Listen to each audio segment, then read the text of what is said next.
Boa tarde, pessoal. Estamos nesse momento com a Brigada de Poranga atuando no incêndio florestal aqui no bairro da Vila Nova.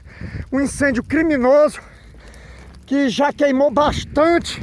Estamos aqui com o apoio de um carro-pipa do PAC fazendo o trabalho.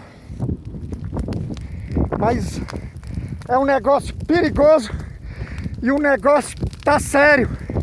Mas nós vamos dar conta, não tem missão que não dê certo. Não. É isso aí, pessoal, vamos lá.